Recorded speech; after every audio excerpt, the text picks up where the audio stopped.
2 home guards killed, several cops injured, cars torched as mobs pelt stones at Vishwa Hindu Parishad procession in Haryana's Nuh. After issuing warning for days against the yatra, which included many cow vigilantes, a mob tossed over 80 vehicles, 80 ਗੱਡੀਆਂ ਅੱਗ ਦੇ ਹਵਾਲੇ ਕੀਤੀਆਂ ਨੇ। 2000 ਬੰਦਾ ਜੀ ਉਹਨੂੰ ਮੰਦਰ ਦੇ ਵਿੱਚ ਹੌਸਟੇਜ ਬਣਾ ਲਿਆ। ਜਿੱਥੇ ਹਿੰਦੂ ਤਵੀਆਂ ਦਾ ਇੰਨਾ ਟੈਰਰ ਹੈ, ਹਰਿਆਣੇ 'ਚ ਉਹਨਾਂ ਦੀ ਹਕੂਮਤ ਕੋਈ ਸੋਚ ਸਕਦਾ ਹੈ ਕਿ ਵੀ ਕੋਈ ਪੀਸਫੁਲ ਦੇ ਉੱਤੇ ਇਹ ਇਹਨਾਂ ਨੇ ਇੰਸਟੀਗੇਟ ਕੀਤਾ, ਇਹਨਾਂ ਨੇ ਇਸ ਨੂੰ ਪਲਾਨ ਕੀਤਾ। ਉਹਨਾਂ ਨੇ ਕਿਹਾ ਜੀ ਨੂਹ ਦੀ ਵਾਇਲੈਂਸ, ਹੁਣ ਗੁਰੂਗ੍ਰਾਮ ਜਿਹਦਾ ਪੁਰਾਣਾ ਨਾਮ ਗੁੜਗਾਵਾਂ ਸੀ, ਉੱਥੇ ਵੀ ਪਹੁੰਚ ਗਿਆ ਔਰ 500 ਤੋਂ ਜ਼ਿਆਦਾ ਲੋਕਾਂ ਦੀ ਭੀੜ ਨੇ ਜਿਹੜਾ ਉਹ ਪਥਰਾਵ ਕੀਤਾ ਔਰ ਇਹ ਉਹ ਜਿਹੜਾ ਬਾਰਡਰਸ ਵਿਦ ਨੂਹ ਵਰ ਸੀਲਡ। यूपी ਦਾ ਚੀਫ ਮਿਨਿਸਟਰ ਉਹ ਇਹ ਕਹਿ ਰਿਹਾ ਕਿ ਜੀ ਇਹ ਜਿਹੜੀ ਗਿਆਨ ਵਿਆਪੀ ਮਸੀਤ ਹੈ ਇਹ ਵੀ ਹਿੰਦੂਆਂ ਦੇ ਹਵਾਲੇ ਕਰੋ। ਜਿਹੜਾ ਚੀਫ ਮਿਨਿਸਟਰ ਕਹਿ ਰਿਹਾ ਕਿ ਜੀ ਉਹਦੇ ਤੇ ਅੰਦਰ ਤਰਸ਼ੂਲ ਪਿਆ ਹੈ ਉਸ ਬਿਲਡਿੰਗ ਦੇ ਅੰਦਰ, ਇਹਦਾ ਮਤਲਬ ਹੈ ਵੀ ਮੰਦਰ ਹੈ ਔਰ ਇਹ ਹਿਸਟੋਰੀਕਲ ਜਿਹੜਾ ਪਾਰਟ ਹੈ ਇਹਨੂੰ ਕਰੈਕਟ ਕਰਨਾ ਜ਼ਰੂਰੀ ਹੈ।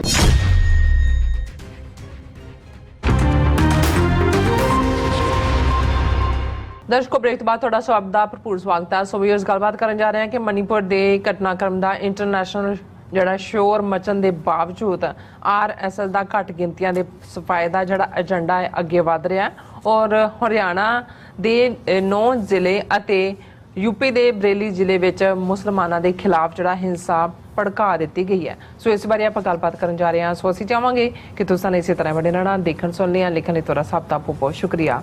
ਜੀ ਡਾਕਟਰ ਸਾਹਿਬ ਕੀ ਕਹਿਣਾ ਚਾਹੋਗੇ? ਦੇਖੋ ਜਿਸ ਨੂੰ ਡਾਈਵਰਜਨਰੀ ਟੈਕਟਿਕ ਵੀ ਕਿਹਾ ਜਾਂਦਾ ਹੈ, ਧਿਆਨ ਹਟਾਉਣ ਲਈ ਅਕਸਰ ਅਸੀਂ ਇਹ ਜ਼ਿਕਰ ਕਰਦੇ ਹਾਂ ਕਿ ਵੀ ਜੇ ਤੁਸੀਂ ਕਿਸੇ ਗੱਲ ਤੇ ਫੋਕਸ ਹੋ ਰਿਹਾ ਤੇ ਉਸ ਫੋਕਸ ਨੂੰ ਹਟਾਣਾ ਹੈ ਤੇ ਕੋਈ ਹੋਰ ਕਾਰਵਾਈ ਕਰਦੇ ਹੋ ਫਿਰ ਗੱਲ ਉਹਦੀ ਹੋਣ ਲੱਗ ਜਾਂਦੀ ਹੈ, ਇਧਰੋਂ ਧਿਆਨ ਹਟਣਾ ਸ਼ੁਰੂ ਹੋ ਜਾਂਦਾ ਹੈ। ਸੋ ਅਸੀਂ ਦੇਖਦੇ ਹਾਂ ਕਿ ਵੀ ਜਦੋਂ 80ਵਿਆਂ ਦੇ ਵਿੱਚ ਸਿੱਖਾਂ ਦੇ ਖਿਲਾਫ ਇੱਕ ਮਾਹੌਲ ਸਿਰਜਿਆ ਜਾ ਰਿਹਾ ਸੀ ਤੇ ਭਾਰਤ ਭਰ ਦੇ ਮੁਸਲਮਾਨ ਵੀ ਬਿਲਕੁਲ ਗਫਲਤ ਦੇ ਵਿੱਚ ਬਹੁ ਗਿਣਤੀ ਦੇ ਜਿਹੜੇ ਉਹ ਉਹਨਾਂ ਦੀ ਵਰਜਨ ਜਾਂ ਉਹਨਾਂ ਦੇ ਨੈਰੇਟਿਵ ਜਾਂ ਉਹਨਾਂ ਦੇ ਬਿਰਤਾਂਤ ਨੂੰ ਹੀ ਦੁਹਰਾ ਰਹੇ ਸੀ। ਇਸੇ ਤਰ੍ਹਾਂ ਜਦੋਂ ਮੁਸਲਮਾਨਾਂ ਦੇ ਖਿਲਾਫ ਬਾਬਰੀ ਮਸਜਿਦ ਢਾਹ ਕੇ ਉਸ ਤੋਂ ਪਹਿਲਾਂ ਜੋ ਮਾਹੌਲ ਰੱਥ ਯਾਤਰਾ ਨਾਲ ਸਿਰਜਿਆ ਜਾ ਰਿਹਾ ਸੀ, ਉਦੋਂ ਸਿੱਖ ਔਰ ਈਸਾਈ ਔਰ ਦਲਿਤ ਘੱਟ ਗਿਣਤੀਆਂ ਨੂੰ ਲੱਗਦਾ ਸੀ ਕਿ ਵੀ ਅਸੀਂ ਘੱਟੋ ਘੱਟ ਇਹਨਾਂ ਦੇ ਹੁਣ ਨਫ਼ਰਤੀ ਪ੍ਰੋਪੇਗੈਂਡੇ ਤੋਂ ਬਚੇ ਹੋਏ ਹਾਂ। ਫਿਰ ਅਸੀਂ ਉਹੀ ਰਿਪੀਟ 2002 ਦੇ ਵਿੱਚ ਔਰ ਫਿਰ ਜਦੋਂ 2010 ਤੱਕ ਪਹੁੰਚਦੇ ਹਾਂ ਕੰਧਮਾਲ ਔਰ ਉੜੀਸਾ ਦੇ ਵਿੱਚ ਜੋ ਈਸਾਈਆਂ ਦੇ ਨਾਲ ਹੋਇਆ ਔਰ ਉਹ ਵਕਤੀ ਜਿਹਾ ਲੱਗਿਆ ਬਹੁਤਿਆਂ ਨੂੰ। ਔਰ ਹੁਣ ਅਸੀਂ ਦੇਖ ਰਹੇ ਹਾਂ ਵੀ ਇੱਧਰ ਸਿੱਖਾਂ ਨੂੰ ਟਾਰਗੇਟ ਕੀਤਾ ਹੋਇਆ ਸੀ ਪੰਜਾਬ ਦੇ ਵਿੱਚ ਓਪਨਲੀ, ਜਿਹੜਾ ਭਾਰਤ ਦੇ ਵਿੱਚ ਇਹਨਾਂ ਦੀ ਧਰਮ ਸੰਸਦਾਂ ਔਰ ਦੂਸਰੀਆਂ ਮੁਸਲਮਾਨਾਂ ਦੇ ਖਿਲਾਫ ਕਦੇ ਲਵ ਜਿਹਾਦ, ਕਦੇ ਘਰ ਵਾਪਸੀ, ਕਦੇ ਹੋਰ ਘਟਨਾਕ੍ਰਮ ਜਾਂ ਆਦਿੱਤਿਆਨਾਥ ਯੋਗੀ ਦਾ ਯੂਪੀ ਦੇ ਵਿੱਚ ਬੁਲਡੋਜ਼ਰ ਦੇ ਨਾਲ ਉਹਨੂੰ ਜਿਹੜਾ ਆਇਡੈਂਟੀਫਾਈ ਕਰਨਾ ਵੀ ਢਾਹ ਦਿਓ ਇਹਨਾਂ ਦੇ ਘਰ, ਕੋਈ ਅਪੀਲ ਵਕੀਲ ਦਲੀਲ ਦੀ ਥਾਂ ਨਾ ਛੱਡੋ। ਤੇ ਈਸਾਈ ਜਿਹੜੇ ਨੇ ਉਹ ਬੇਖਬਰ ਸੀ ਕਿ ਵੀ ਕੀ ਹੈ ਔਰ ਅਚਾਨਕ ਉਹਨਾਂ ਨੇ ਜਾ ਕੇ ਜੋ ਮਨੀਪੁਰ ਦੇ ਵਿੱਚ ਕੀਤਾ। ਔਰ ਹੁਣ ਇੱਕ ਪਾਸੇ ਤਾਂ ਜਿਹੜੇ ਵੈਲ ਵਿਸ਼ਰ ਨੇ, ਇੰਡੀਅਨ ਟਰੂ ਨੈਸ਼ਨਲਿਸਟ ਨੇ, ਨਾਟ ਹਿੰਦੂ ਤਵੀ ਨੈਸ਼ਨਲਿਸਟ, ਉਹ ਤਾਂ ਦੇਖ ਰਹੇ ਨੇ ਜੀ ਇਹ ਤਾਂ ਫੈਲ ਰਿਹਾ ਹੈ, ਇਹ ਤਾਂ ਮਿਜ਼ੋਰਮ 'ਚ ਵੀ ਪਹੁੰਚ ਗਿਆ ਹੈ ਤਾਂ ਦੂਜਾ ਵੀ। ਔਰ ਸੰਭਵ ਹੈ ਕਿ ਜਿਹੜੇ ਹਿੰਦੂ ਤਵੀਆਂ ਨੂੰ ਤਾਂ ਇਹ ਲੱਗਦਾ ਵੀ ਅਸੀਂ ਨਾਰਥ ਈਸਟ ਦੇ ਮਿਜ਼ੋਰਮ ਵੀ ਈਸਾਈ ਹੈ, ਨਾਗਾਲੈਂਡ 'ਚ ਵੀ ਈਸਾਈਆਂ ਦੇ ਚਰਚ ਔਰ ਇੱਕ ਵੱਡੀ ਗਿਣਤੀ ਜਿਹੜੀ ਹੈ ਮੈਜੋਰਿਟੀ ਉਹਨਾਂ ਦੀ ਹੈ। ਸੋ ਇੱਕ ਪਾਸੇ ਇੱਕ ਨੂੰ ਤਾਂ ਇਹ ਲੱਗ ਰਿਹਾ ਵੀ ਇਹ ਕੰਟਰੋਲ ਕਿਉਂ ਨਹੀਂ, 3 ਮਹੀਨੇ ਬਾਅਦ 60-70 ਹਜ਼ਾਰ ਜਵਾਨ ਨੇ, ਹਕੂਮਤ ਇਹਨਾਂ ਦੀ ਹੈ, ਪਰ ਕੌਣ ਜਾਣਦਾ ਵੀ ਉਹ ਤਾਂ ਡੈਲੀਬਰੇਟਲੀ ਜਿਹੜਾ ਹੈ ਉਹ ਉਸ ਨੂੰ ਐਕਸਪੈਂਡ ਕਰ ਰਹੇ ਨੇ ਕਿ ਵੀ ਤਾਂ ਕਿ ਨਾਰਥ ਈਸਟ 'ਚ ਈਸਾਈਆਂ ਦਾ ਸਫਾਇਆ ਹੋ ਜਾਏ। ਇੰਟਰਨੈਸ਼ਨਲੀ ਉਹਨਾਂ ਨੂੰ ਲੱਗਦਾ ਵੀ ਇਸ ਵੇਲੇ ਕਿਉਂਕਿ ਚਾਈਨਾ ਦੇ ਅਗੇਂਸਟ ਅਸੀਂ ਜਿਹੜਾ ਉਹ ਮੋਢਾ ਦੇਣ ਨੂੰ ਤਿਆਰ ਹਾਂ ਵੈਸਟਰਨ ਕੰਟਰੀਜ਼ ਜਾਂ ਅਮਰੀਕਾ ਦੀਆਂ ਨੀਤੀਆਂ ਦੇ, ਇਸ ਲਈ ਅਸੀਂ ਉਸ ਚੋਂ ਨਿਕਲ ਜਾਵਾਂਗੇ ਔਰ ਕਿਸੇ ਹੱਦ ਤੱਕ ਉਹ ਗਲਤ ਨਹੀਂ ਨੇ। ਕਿਉਂਕਿ ਜੇ ਇਹੀ ਚਾਈਨਾ ਫੈਕਟਰ ਵਿੱਚ ਨਾ ਹੁੰਦਾ ਤਾਂ ਇੰਡੀਆ ਨੂੰ ਹੁਣ ਤੱਕ ਇਹਨਾਂ ਨੇ ਕਿਸ ਲੈਵਲ ਤੇ ਕਾਂਗਰੈਸ਼ਨਲ ਬਰੀਫਿੰਗਸ ਹੋ ਰਹੀਆਂ ਹੁੰਦੀਆਂ ਜਾਂ ਜਿਹੜਾ ਇਹਨਾਂ ਦੇ ਐਂਬੈਸਡਰਸ ਨੂੰ ਤਲਬ ਕੀਤਾ ਹੁੰਦਾ। ਪਰ ਦੂਸਰੇ ਪਾਸੇ ਹੁਣ ਕਿਉਂਕਿ ਇੰਨਾ ਕੁ ਜ਼ਿਆਦਾ ਰੌਲਾ ਵਿਦਨ ਸੁਪਰੀਮ ਕੋਰਟ ਵੀ ਔਰ ਇੰਟਰਨੈਸ਼ਨਲੀ ਵੀ ਹੁੰਦਾ ਜਾ ਰਿਹਾ ਕਿ ਮੈਨੂੰ ਇਹ ਲੱਗਦਾ ਵੀ ਉਹਨਾਂ ਨੂੰ ਲੱਗਦਾ ਵੀ ਉੱਥੇ ਸਟੇਟਸ ਕੋ ਰੱਖੋ ਜੇ ਹਾਲ ਦੀ ਘੜੀ ਤੇ ਕਿਸੇ ਹੋਰ ਪਾਸੇ ਇਸ ਧਿਆਨ ਨੂੰ ਮੋੜੋ ਤਾਂ ਕਿ ਵੋਟ ਬੈਂਕ ਵੀ, ਕਿਉਂਕਿ 2024 ਦੀਆਂ ਚੋਣਾਂ ਇਹਨਾਂ ਦੇ ਸਾਹਮਣੇ ਨੇ ਜਿੱਤਣ ਲਈ, ਔਰ ਇਸ ਵੇਲੇ ਉਹਨਾਂ ਦਾ ਪਪੂਲੈਰਿਟੀ ਗ੍ਰਾਫ ਬਹੁਤ ਥੱਲੇ ਗਿਆ ਹੈ ਵਿਦਨ ਕੰਟਰੀ ਵੀ।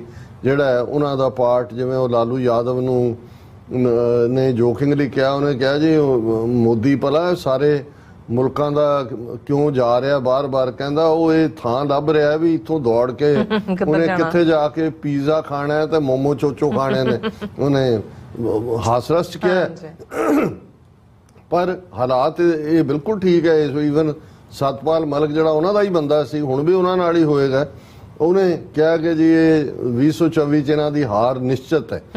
ਹੁਣ ਜਦੋਂ ਇਹ ਸਾਰਾ ਪਾਰਟ ਇਸ ਲੈਵਲ ਤੇ ਜਾ ਰਿਹਾ ਹੈ ਤੇ ਅਚਾਨਕ ਅਸੀਂ ਹੁਣ ਯੂਪੀ ਔਰ ਹਰਿਆਣਾ ਔਰ ਮੱਧ ਪ੍ਰਦੇਸ਼, ਇਹ 3 ਸਟੇਟਾਂ ਐਸੀਆਂ ਨੇ ਜਿੱਥੇ ਆਰਐਸਐਸ ਦੇ ਸਿੱਧੇ ਜਿਹੜੇ ਬੰਦੇ ਨੇ, ਜਿਹੜੇ ਸਿੱਧੇ ਨਾਗਪੁਰ ਨਾਲ, ਜਿਹੜੇ ਈਵਨ ਮੋਦੀ ਤੋਂ ਵੀ ਸ਼ਾਇਦ ਡਾਇਰੈਕਸ਼ਨ ਨਾ ਲੈਂਦੇ, ਹੁਣ ਹਰਿਆਣੇ ਵਾਲਾ ਤਾਂ ਲੈਂਦਾ ਖੱਟੜ, ਲੇਕਿਨ ਆਦਿੱਤਿਆਨਾਥ ਯੋਗੀ ਔਰ ਸ਼ਿਵਰਾਜ ਚੌਹਾਨ ਜਿਹੜਾ ਮੱਧ ਪ੍ਰਦੇਸ਼ ਦਾ, ਉਹ ਸਿੱਧਾ ਏਜੰਡਾ। ਸੋ ਜਦੋਂ ਕੋਈ ਘਟਨਾਕ੍ਰਮ ਹਰਿਆਣੇ 'ਚ, ਹੁਣ ਹਰਿਆਣੇ ਦਾ ਇੱਕੋ ਇੱਕ ਜ਼ਿਲ੍ਹਾ ਹੈ ਜਿਹਦੇ 'ਚ ਮੁਸਲਮਾਨ ਮੈਜੋਰਿਟੀ, ਨੂ ਜ਼ਿਲ੍ਹਾ, ਜਿਹਦੇ 'ਚ ਮੇਵਾਤੀ ਮੁਸਲਮਾਨ ਜਿਹੜੇ ਬੜੇ ਯੋਧੇ ਨੇ, ਬ੍ਰਿਟਿਸ਼ ਆਰਮੀ ਦੇ ਵਿੱਚ ਵੀ ਸੀ, ਹੁਣ ਵੀ ਪਤਾ ਨਹੀਂ ਕਿੰਨੇ ਇੰਡੀਅਨ ਆਰਮੀ 'ਚ ਨੇ ਕਿ ਨਹੀਂ, ਪਰ ਸਭ ਤੋਂ ਜ਼ਿਆਦਾ ਗਰੀਬ ਜ਼ਿਲ੍ਹਾ, ਸਭ ਤੋਂ ਜ਼ਿਆਦਾ ਉਹਨਾਂ ਨਾਲ ਧੱਕਾ ਹੁੰਦਾ ਹੈ। ਪਰ ਉਹ ਜਿਹੜੇ ਨੇ ਆਪਣੇ ਮਜ਼ਹਬ 'ਚ ਵੀ ਪੱਕੇ ਨੇ ਤੇ ਉਹ ਵੀ ਲੜਾਕੂ ਸੁਭਾਅ ਦੇ ਨੇ। ਹੁਣ ਇੱਕ ਪਾਸੇ ਮਨੀਪੁਰ ਪਾਰਲੀਮੈਂਟ 'ਚ ਮੋਦੀ ਬੋਲੇ, ਨੋ ਕੌਨਫੀਡੈਂਸ ਮੋਸ਼ਨ, ਇਹ ਹੋ ਰਿਹਾ। ਅਚਾਨਕ ਖਬਰਾਂ ਆ ਜਾਂਦੀਆਂ ਨੇ ਨੂ ਵਾਇਲੈਂਸ। ਹੁਣ ਨੂ ਜ਼ਿਲ੍ਹੇ ਦੇ ਵਿੱਚ, ਜਿਵੇਂ ਮੈਂ ਕਿਹਾ, ਇਹ ਮੇਵਾਤੀ ਮੁਸਲਮਾਨ ਨੇ, 2 home guards killed, several cops injured, cars torched as mobs pelted stones at Vishwa Hindu Parishad procession in Haryana's New. Internet suspended in the area till Wednesday. Home Minister Anil Vij appeals for, ਹੁਣ ਹਰਿਆਣੇ ਦਾ home minister Anil Vij ਹੈ, ਪੱਕਾ RSS ਦਾ ਹਿੰਦੂ ਤੋਂ ਵੀ।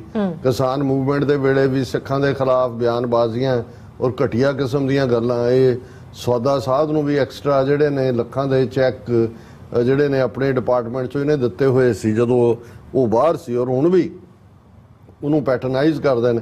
ਹੁਣ ਅਚਾਨਕ ਇਹ ਹੁੰਦਾ ਹੈ ਕਿ ਜੀ ਨੂ ਦੇ ਜਿਹੜੇ ਉਸ ਏਰੀਏ ਚੋਂ ਵਿਸ਼ਵ ਹਿੰਦੂ ਪਰਿਸ਼ਦ ਨੇ ਕਿਹਾ ਕਿ ਜੀ ਅਸੀਂ ਇੱਕ ਜਿਹੜਾ ਪ੍ਰੋਸੈਸ਼ਨ ਲੈ ਕੇ ਜਾਣਾ ਹੈ, ਜਿਸ ਨੂੰ ਉਹਨਾਂ ਨੇ ਇਤਰਾਜ਼ ਕੀਤਾ ਔਰ ਉੱਥੇ ਝਗੜਾ ਹੋ ਗਿਆ।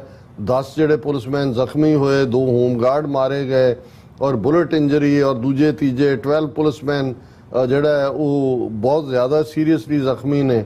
ਔਰ ਉਹਦੇ 'ਚ ਉਹਨਾਂ ਨੇ ਕਿਹਾ after issuing warning for days against the yatra ਵਿਚ ਇਨਕਲੂਡਡ ਮੈਨੀ ਕਾਊ ਵਿਜੀਲੈਂਟਸ, ਇਹ ਮੌਬ ਟਾਸਡ ਓਵਰ 80 ਵਹੀਕਲਸ, 80 ਗੱਡੀਆਂ ਅੱਗ ਦੇ ਹਵਾਲੇ ਕੀਤੀਆਂ ਨੇ। 2000 ਬੰਦਾ ਜੀ ਉਹਨੂੰ ਮੰਦਰ ਦੇ ਵਿੱਚ ਹੌਸਟੇਜ ਬਣਾ ਲਿਆ। ਮਤਲਬ ਇਹ ਸਾਰੀ ਕਹਾਣੀ ਇਵੇਂ ਦੱਸੀ ਜਾ ਰਹੀ ਹੈ ਕਿ ਨੂ ਦੇ ਮੇਵਾਤੀ ਮੁਸਲਮਾਨਾਂ ਨੇ ਵਿਸ਼ਵ ਹਿੰਦੂ ਪਰਿਸ਼ਦ ਦੇ ਬੜੇ ਪੀਸਫੁਲ ਪ੍ਰੋਟੈਸਟ ਦੇ ਉੱਤੇ ਹਮਲਾ ਕੀਤਾ, ਸੈਂਕੜਿਆਂ ਗੱਡੀਆਂ ਸਾੜਤੀਆਂ, 2 ਹੋਮਗਾਰਡ ਦੇ ਜਿਹੜੇ ਜਵਾਨ ਮਾਰੇ ਗਏ, 12 ਤੋਂ ਜ਼ਿਆਦਾ ਜ਼ਖਮੀ ਨੇ, ਔਰ ਉੱਥੇ ਉਹਨਾਂ ਨੇ ਬੰਦ ਕਰ ਦਿੱਤਾ ਹੈ, ਇੰਟਰਨੈਟ ਬੰਦ ਕਰ ਦਿੱਤਾ ਹੈ, ਔਰ ਪੂਰਾ ਜਿਹੜਾ ਉਹ ਕਰਫਿਊ ਵਰਗੇ ਹਾਲਾਤ ਨੇ।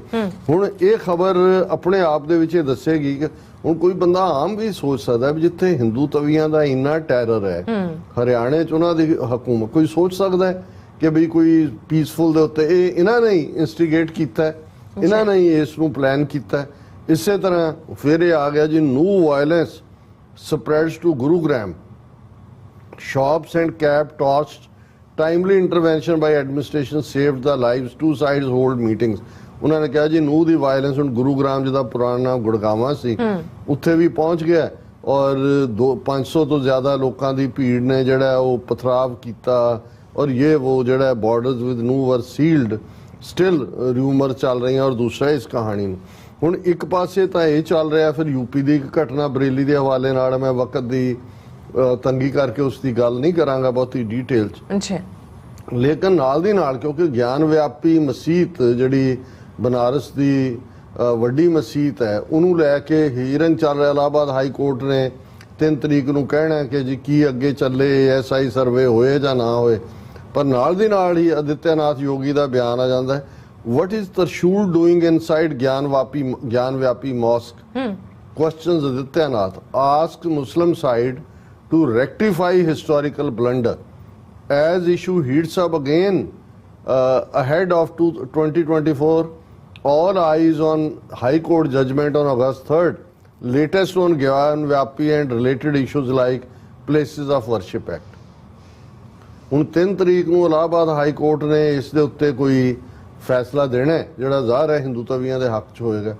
ਹੁਣ ਜਦੋਂ ਕੋਰਟ ਦੇ ਵਿੱਚ ਗੱਲ ਹੈ ਤੇ ਯੂਪੀ ਦਾ ਚੀਫ ਮਿਨਿਸਟਰ, ਔਰ ਇਸ ਗੱਲ ਦਾ ਧਿਆਨ ਰਹੇ, ਯੂਪੀ ਦੇ ਵਿੱਚ 17% ਆਬਾਦੀ ਜਿਹੜੀ ਹੈ ਉਹ ਮੁਸਲਮਾਨਾਂ ਦੀ ਹੈ, ਕੋਈ ਛੋਟੀ ਪੋਪੂਲੇਸ਼ਨ ਨਹੀਂ ਹੈ, ਮੇਨ ਮਾਈਨੋਰਿਟੀ ਹੈ।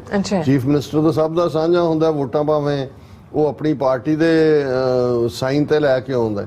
ਹੁਣ ਉਹ ਇਹ ਕਹਿ ਰਿਹਾ ਕਿ ਜੀ ਇਹ ਜਿਹੜੀ ਗਿਆਨ ਵਿਆਪੀ ਮਸੀਤ ਹੈ ਇਹ ਵੀ ਹਿੰਦੂਆਂ ਦੇ ਹਵਾਲੇ ਕਰੋ। ਜਿਹੜਾ ਚੀਫ ਮਿਨਿਸਟਰ ਕਹਿ ਰਿਹਾ ਕਿ ਜੀ ਉਹਦੇ ਤੇ ਅੰਦਰ ਤਰਸ਼ੂਲ ਪਿਆ ਹੈ ਉਸ ਬਿਲਡਿੰਗ ਦੇ ਅੰਦਰ, ਇਹਦਾ ਮਤਲਬ ਹੈ ਵੀ ਮੰਦਰ ਹੈ ਔਰ ਇਹ ਹਿਸਟੋਰੀਕਲ ਜਿਹੜਾ ਪਾਰਟ ਹੈ ਇਹਨੂੰ ਕਰੈਕਟ ਕਰਨਾ ਜ਼ਰੂਰੀ ਹੈ। ਮਤਲਬ ਇਹ ਹੈ ਵੀ ਜਿਵੇਂ ਅਯੁੱਧਿਆ ਦੀ ਮਸੀਤ, ਬਾਬਰੀ ਮਸੀਤ, ਉਹਨਾਂ ਨੇ ਲਈ ਇੱਕ ਅਦਾਲਤੀ ਜਿਹੜਾ ਉਹ ਤਾਕਤ ਨੂੰ ਵਰਤ ਕੇ ਹੁਣ ਉਹ ਕਹਿੰਦੇ ਨੇ ਵੀ ਇਹ ਸਾਨੂੰ ਸਾਡੇ ਹਵਾਲੇ ਕਰ ਦਿਓ ਗਿਆਨ ਵਿਆਪੀ, ਕਿਉਂਕਿ ਇਨ ਦਾ ਐਂਡ ਜਿਵੇਂ ਜਦੋਂ ਬਾਬਰੀ ਮਸੀਤ ਢਾਈ ਗਈ ਸੀ ਤੇ ਇਹਨਾਂ ਦਾ ਨਾਰਾ ਗੂੰਜ ਰਿਹਾ ਸੀ, ਇਹ ਤੋਂ ਪਹਿਲੀ ਝਾਂਕੀ ਹੈ ਮਥੁਰਾ ਕਾਂਸ਼ੀ ਬਾਗ, ਕਾਂਸ਼ੀ ਬਨਾਰਸ ਨੂੰ ਹੀ ਕਹਿੰਦੇ ਨੇ।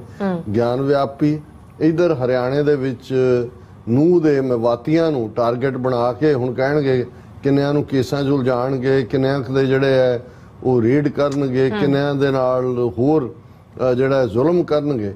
ਸੋ ਇੱਕ ਪਾਸੇ ਜਿਹੜਾ ਉਹਨਾਂ ਨੇ ਆਪਣੀ ਕਰਾਊਡ ਨੂੰ, ਕਿਉਂਕਿ ਇਸ ਵੇਲੇ ਮਨੀਪੁਰ ਇਸ਼ੂ ਦੇ ਉੱਤੇ ਬੀਜੇਪੀ ਵਾਲੇ ਔਨ ਦਾ ਰਿਸੀਵਿੰਗ ਐਂਡ ਸੀ, ਆਪੋਜੀਸ਼ਨ ਵੀ, ਕਾਮਨ ਵੀ, ਸੁਪਰੀਮ ਕੋਰਟ ਵੀ, ਇੰਟਰਨੈਸ਼ਨਲੀ ਵੀ, ਤੇ ਉਹਨਾਂ ਨੇ ਇੱਕ ਨਵਾਂ ਪਲੇਟਫਾਰਮ ਖੋਲ੍ਹ ਦਿੱਤਾ ਹੈ ਕਿ ਹੁਣ ਜਿਹੜਾ ਖਬਰਾਂ ਉੱਥੋਂ ਧਿਆਨ ਹਟੇਗਾ, ਇਹ ਜ਼ਿਕਰ ਹੋਏਗਾ ਔਰ ਹੋਏਗਾ। ਦੇਖੋ ਜੀ, ਮੇਵਾਤੀ ਮੁਸਲਮਾਨਾਂ ਨੇ 2 ਹੋਮਗਾਰਡ ਮਾਰਤੇ, 12 ਪੁਲਿਸੀਏ ਜ਼ਖਮੀ ਕਰਤੇ, ਔਰ ਇਹ ਜਿਹੜੇ ਨੇ ਇਹ ਦੇਸ਼ ਧਰੋਹੀ ਨੇ, ਔਰ ਇਹ ਸਾਰੀ ਕਹਾਣੀ। ਜੀ ਡਾਕਟਰ ਸਾਹਿਬ, ਤੁਹਾਡਾ ਬਹੁਤ ਬਹੁਤ ਧੰਨਵਾਦ। ਸਾਥ ਲੈਣ ਬ੍ਰੇਕ। ਵਿਊਅਰਸ ਤੁਸੀਂ ਇਸੇ ਤਰ੍ਹਾਂ ਬਣੇ ਰਹਿਣਾ, ਮਿਲਦੇ ਹਾਂ ਛੋਟੀ ਜਿਹੀ ਬ੍ਰੇਕ ਤੋਂ ਬਾਅਦ।